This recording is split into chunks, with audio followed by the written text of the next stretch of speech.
ಓಂ ಶ್ರೀ ಗುರು ರಾಘವೇಂದ್ರಾಯ ನಮಃ. ರಾಯರ ಅನುಗ್ರಹ ಯೂಟ್ಯೂಬ್ ಚಾನಲ್ಸ್ಗೆ ಎಲ್ಲರಿಗೂ ಸ್ವಾಗತ. ಹಾಗೆ ಇನ್ನೂ ಚಾನಲ್ನ ಸಬ್ಸ್ಕ್ರೈಬ್ ಮಾಡ್ಕೊಂಡಿಲ್ಲ ಅಂತ ಅಂದರೆ ದಯವಿಟ್ಟು ಸಬ್ಸ್ಕ್ರೈಬ್ ಮಾಡ್ಕೊಳ್ಳಿ, ವಿಡಿಯೋಗೊಂದು ಲೈಕ್ ಮಾಡಿ. ನಾನು ಯಾವಾಗಲೂ ನಿಮ್ಮ ಹತ್ರ ಹೇಳ್ತಾ ಇರ್ತೀನಿ, ನಾನು ಕೆಲಸದ ಜೊತೆಗೆ ಯೂಟ್ಯೂಬ್ ಮಾಡ್ತಾಯಿದ್ದೀನಿ ಅಂತ ಹೇಳ್ಬಿಟ್ಟು. ಇವತ್ತು ಬೆಳಗ್ಗೆ ನಾನು ಕೆಲಸಕ್ಕೆ ಹೋಗಬೇಕು ಅಂತ ಹೊರಟಾಗ ನನ್ನ ಜೀವನದಲ್ಲಿ ಒಂದು ಚಮತ್ಕಾರನೇ ನಡೀತು ಅಂತ ಹೇಳ್ಬೋದು. ನಿಜ, ನನಗೆ ಬೆಳಗ್ಗೆ ಕಣ್ಣಲ್ಲಿ ನೀರು ತುಂಬಿಕೊಂಡಿದ್ದೆ. ನಾನು ರಾಯರನ್ನ ಮಾಡಿದ್ದ ಮೋಡಿಗೆ ಅದು ನಿಮ್ಮ ಹತ್ರ ಶೇರ್ ಮಾಡ್ಕೋಬೇಕು ಅಂತೇಳಿ ನನಗೆ ತುಂಬಾ ಅನ್ನಿಸ್ತಾ ಇತ್ತು. ಅದಕ್ಕೆ ಅದ್ರ ಬಗ್ಗೆನೇ ಇವತ್ತು ವಿಡಿಯೋ ಮಾಡ್ತಾಯಿದ್ದೀನಿ. ಯೂಶ್ವಲಿ ನಾನು 9:30 ಒಂದು ಬಸ್ ಇದೆ, ಆ ಬಸ್ನ ಕ್ಯಾಚ್ ಮಾಡೋಕ್ಕೆ ಅಂತೇಳಿ ಮನೆಯಿಂದ 2 ವೀಲರಲ್ಲಿ ಹೋಗ್ತೀನಿ. 9:10ಕ್ಕೆ ನನಗೆ ಮನೆ ಬಿಟ್ಟರೆ ಕರೆಕ್ಟಾಗಿ ನನಗೆ 9:15 ಬಸ್ಸು ಸಿಕ್ಬಿಡುತ್ತೆ. ಸ್ಟ್ಯಾಂಡ್ಗೆ ಹೋಗಿ ನಾನು ಗಾಡಿ ಪಾರ್ಕಿಂಗ್ ಮಾಡಿ ಬಸ್ ಕ್ಯಾಚ್ ಮಾಡೋಕ್ಕೆ ಸರಿಯಾಗುತ್ತೆ. ಆದರೆ ಇವತ್ತೇನಾಯಿತು ಅಂತ ಅಂದರೆ 9:15ಕ್ಕೆ ಮನೆ ಬಿಟ್ಟೆ. ನಾನು 5 ನಿಮಿಷ ಲೇಟ್ ಆಗೋಯಿತು. ನನಗೆ ಒಂದೊಂದು ನಿಮಿಷವೂ ಕೂಡ ತುಂಬಾ ಇಂಪಾರ್ಟೆಂಟು ಬೆಳಗ್ಗೆ ಟೈಮು. ಅಷ್ಟು ಗಡಿಬಿಡಿಲಿ ಕೆಲಸಗಳಾಗ್ತಾ ಇರುತ್ತೆ. ಒಂದೊಂದು ನಿಮಿಷ ಲೇಟ್ ಆದ್ರೂ ಅಲ್ಲಿ ಬಸ್ ಮಿಸ್ ಆಗಿಬಿಡುತ್ತೆ. ಮತ್ತು ಬಸ್ ಮಿಸ್ ಆಯಿತು ಅಂತ ಅಂದರೆ ಡ್ಯೂಟಿಗೆ ಹೋಗೋದು ಲೇಟ್ ಆಗುತ್ತಲ್ವ. ಹಾಗಾಗಿ ಒಂದೊಂದು ನಿಮಿಷವೂ ತುಂಬಾ ಇಂಪಾರ್ಟೆಂಟ್ ಆಗಿರುತ್ತೆ. ಅಂಥದ್ರಲ್ಲಿ ನಾನು 9:15ಕ್ಕೆ ಮನೆ ಬಿಡೋ ಹಾಗಾಯಿತು.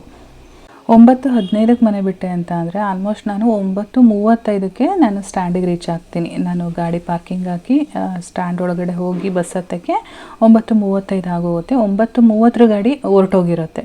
ನನಗೆ ತುಂಬಾ ಗಾಬರಿ ಆಗೋಯಿತು. ಏನು ಮಾಡೋದು, ಇಷ್ಟು ಲೇಟ್ ಆಗೋಯ್ತಲ್ಲ ಅಂತ ಹೇಳ್ಬಿಟ್ಟು. ಪ್ರತಿದಿನ ನಾನು ಏನು ಮಾಡ್ತೀನಿ ಅಂತ ಅಂದರೆ, ಯಾವಾಗಲೂ ಕೂಡ ಗುರುವಾರ ಮಠಕ್ಕೆ ಹೋದಾಗ ರಾಯರ ಮಂತ್ರಾಕ್ಷತೆನ ತಂದು ರಾಯರ ಫೋಟೋ ಇದೆಯಲ್ಲ ಅಲ್ಲಿ ಮುಂದ್ಗಡೆ ಇಟ್ಕೊಂಡಿರ್ತೀನಿ. ಪ್ರತಿದಿನ ಹೊರಟಾಗ ರಾಯರಿಗೆ ನಮಸ್ಕಾರ ಮಾಡಿಬಿಟ್ಟು 1-2 ಮಂತ್ರಾಕ್ಷತೆನ ತಲೆ ಮೇಲೆ ಹಾಕ್ಕೊಂಡು ಹೋಗ್ತೀನಿ. ಇವತ್ತು ಕೂಡ ಅದೇ ರೀತಿ ನಾನು ಹೋಗಿ ರಾಯರ ಮಂತ್ರಾಕ್ಷತೆನ ತಲೆ ಮೇಲೆ ಹಾಕ್ಬಿಟ್ಟು ರಾಯರ ಹತ್ರ ಕೇಳ್ಕೊಂಡೆ, ನನಗಿವತ್ತು ಹೊರಡೋಕ್ಕೆ ಲೇಟ್ ಆಗಿಬಿಟ್ಟಿದೆ, ಹೆಂಗಾದರೂ ಮಾಡಿ ನನಗೆ 9:30 ಗಾಡಿ ಸಿಗಂಗೆ ಮಾಡಿಕೊಡಿ. ನಿಮಗೆ ಫನ್ನಿ ಅಂತ ಅನಿಸ್ಬೋದು, ಇಷ್ಟು ಚಿಕ್ಕ ಚಿಕ್ಕ ವಿಷಯ ಎಲ್ಲ ಕೇಳ್ಕೊತಾರ ಅಂತ. ಬಟ್ ನಾನು ಪ್ರತಿಯೊಂದು ವಿಷಯನೂ ರಾಯರ ಹತ್ರ ಕೇಳ್ಕೊಂಡೇ ಮಾಡೋದು. ಸೊ 9:30 ಗಾಡಿ ನನಗೆ ಸಿಗಂಗೆ ಮಾಡಿ ಅಂತ ಹೇಳ್ಬಿಟ್ಟು ರಾಯರ ಹತ್ರ ಕೇಳಿಕೊಂಡು ಗಾಡಿ ಸ್ಟಾರ್ಟ್ ಮಾಡಿದಾಗಲಿಂದ ಬಸ್ ಸ್ಟ್ಯಾಂಡಿಗೆ ಹೋಗೋವರೆಗೂ ಓಂ ಶ್ರೀ ಗುರು ರಾಘವೇಂದ್ರಾಯ ನಮಃ ಅಂತ ಹೇಳ್ಕೊಂಡೇ ಹೋಗಿದ್ದೀನಿ. ಅದೆಷ್ಟು ಸರಿ ಆಯಿತು ಅಂತ ಗೊತ್ತಿಲ್ಲ. ಟೋಟಲ್ 15 ನಿಮಿಷ ಜರ್ನಿನಲ್ಲಿ ಕಂಪ್ಲೀಟಾಗಿ ಅವರು ಹೆಸರು ಜಪ ಮಾಡಿಕೊಂಡೇ ಹೋಗಿದ್ದೀನಿ. ನಾನಲ್ಲಿ ಹೋಗಿ ಗಾಡಿ ಪಾರ್ಕಿಂಗ್ ಮಾಡಿಬಿಟ್ಟು ಸ್ಟ್ಯಾಂಡ್ ಒಳಗಡೆ ಹೋದೆ. ಆಲ್ರೆಡಿ ನಾನು ಹೇಳ್ದಂಗೆ 9:35 ಆಗೋಗಿತ್ತು. 9:30 ಗಾಡಿಗಳೆಲ್ಲ ಹೊರಟೋಗಿತ್ತು. ಆದರೆ ಎಕ್ಸ್ಟ್ರಾ ಒಂದು ಗಾಡಿ ಅಂದರೆ ಆ ಟೈಮಿಂಗ್ಸಿಗೂ ಆ ಗಾಡಿ ಯಾವತ್ತೂ ಬರೋದಿಲ್ಲ. ನಾನು ಯಾವತ್ತೂ ನೋಡಿಲ್ಲ. ಲೇಟಾಗಿ ಹೋದ್ರೂ 9:45 ಒಂದಿದೆ, ಅದು ಬಿಟ್ಟರೆ 10 ಗಂಟೆಗೆ ಒಂದಿದೆ. ಇದು 9:35ಕ್ಕೆ ಒಂದು ಗಾಡಿ ನಿಂತಿದೆ, ಅಂದರೆ ಒಂದು ಬಸ್ ನಿಂತಿದೆ. ಅದು ಎಕ್ಸ್ಟ್ರಾ ಬಸ್ಸು. ನಾನು ಇದುವರೆಗೂ ಆ ಬಸ್ ನೋಡೇ ಇಲ್ಲ. ಏನೋ ನನಗೆ ಕಾಯ್ಕೊಂಡು ನಿಂತಿದೆಯೇನೋ ಅನ್ನೋ ಥರ ಸ್ಟಾರ್ಟ್ ಮಾಡ್ಕೊಂಡು ನಿಲ್ಲಿಸ್ಕೊಂಡಿದ್ದಾರೆ.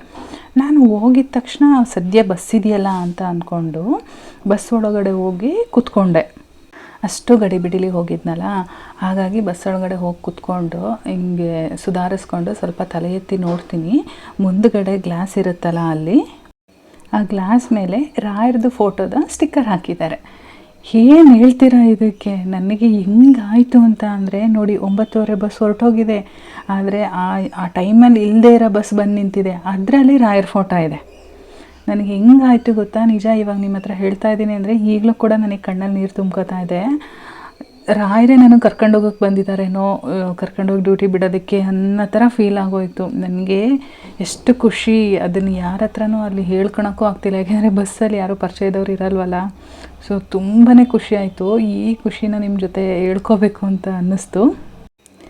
ಹಾಗಾಗಿ ಇವತ್ತು ಈ ವಿಷಯನ ಶೇರ್ ಮಾಡ್ಕೊಂಡಿದ್ದೀನಿ. ಈ ಥರದ್ದು ನಿಮ್ಮ ಜೀವನದಲ್ಲೂ ಆಗಿರುತ್ತೆ. ಆ ಥರದ್ದು ಏನಾದ್ರು ಇದ್ದರೆ ಬೇಕಾದರೆ ನನಗೆ ತಿಳಿಸ್ಕೊಡಿ. ನಾನು ಅದನ್ನು ಕೂಡ ಜನಗಳಿಗೆ ತಿಳಿಸೋಕ್ಕೆ ನಾನು ಪ್ರಯತ್ನ ಪಡ್ತೀನಿ ವಿಡಿಯೋದ ಮುಖಾಂತರ.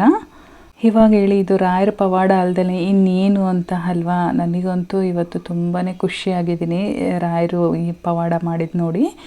ಸೊ ಇದನ್ನು ನಿಮ್ಮ ಹತ್ರ ಹೇಳ್ಕೋಬೇಕು ಅನ್ನಿಸ್ತು, ಹೇಳ್ಕೊಂಡಿದ್ದೀನಿ.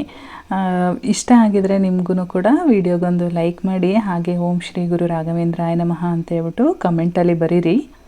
ಅವ್ರ ಹೆಸರನ್ನ ಹೇಳೋದ್ರಿಂದ ಬರೆಯೋದ್ರಿಂದ ಕೂಡ ನಮಗೆ ಪುಣ್ಯ ಪ್ರಾಪ್ತಿ ಆಗುತ್ತೆ. ಹಾಗಾಗಿ ನಾನು ಹೇಳ್ತಾ ಇರ್ತೀನಿ ಕಮೆಂಟಲ್ಲಿ ಓಂ ಶ್ರೀ ಗುರು ರಾಘವೇಂದ್ರಾಯ ನಮಃ ಅಂತೇಳಿ ಬರೀರಿ ಅಂತ ಹೇಳ್ಬಿಟ್ಟು. ನಾವೆಲ್ಲೂ ಕೂಡ ಬರೆಯೋದಕ್ಕೆ ಹೋಗಲ್ಲ. ಯಾರಾದರೂ ನಾಮಲೇಖನ ಮಾಡ್ತಿದ್ದಾರೆ ಅಂತ ಅಂದರೆ ಅಲ್ಲಿ ಬರೀತಾರೆ, ಇನ್ನು ಸುಮ್ಮನೆ ಎಲ್ಲೂ ಬರೆಯಲ್ಲ. ಹಾಗಾಗಿ ಈ ಥರ ವಿಡಿಯೋಗಳು ಸಿಕ್ಕಾಗ ಕಮೆಂಟಲ್ಲಿ ಬರೆಯೋದ್ರ ಮೂಲಕ ಅವರ ನಾಮಜಪನ ಕೂಡ ಮಾಡ್ಬೋದು. ಅದಕ್ಕೋಸ್ಕರ ಹೇಳ್ತಾ ಇರ್ತೀನಿ, ಓಂ ಶ್ರೀ ಗುರು ರಾಘವೇಂದ್ರಾಯ ನಮಃ ಅಂತ ಕಮೆಂಟಲ್ಲಿ ಬರೀರಿ ಅಂತ ಹೇಳ್ಬಿಟ್ಟು. ಚಾನಲ್ಗೆ ಇನ್ನೂ ಸಬ್ಸ್ಕ್ರೈಬ್ ಮಾಡ್ಕೊಂಡಿಲ್ಲ ಅಂತ ಅಂದರೆ ದಯವಿಟ್ಟು ಸಬ್ಸ್ಕ್ರೈಬ್ ಮಾಡಿಕೊಂಡು ನನಗೆ ಸಪೋರ್ಟ್ ಮಾಡಿ. ಇನ್ನೂ ಹೆಚ್ಚು ಹೆಚ್ಚು ವಿಡಿಯೋಸ್ ಮಾಡ್ತಾ ಇರ್ತೀನಿ. ಅದು ನಿಮಗೆ ನೋಟಿಫಿಕೇಷನ್ ಬರಬೇಕು ಅಂದರೆ ಪಕ್ಕದಲ್ಲೇ ಕಾಣಿಸೋ ಬೆಲ್ ಐಕಾನ್ ಮೇಲೆ ಕೂಡ ಕ್ಲಿಕ್ ಮಾಡ್ಕೊಳ್ಳಿ. ನಾನು ಮತ್ತೆ ಸಿಗ್ತೀನಿ ಮುಂದಿನ ವಿಡಿಯೋದಲ್ಲಿ. ಅಲ್ಲಿವರೆಗೂ ಧನ್ಯವಾದಗಳು.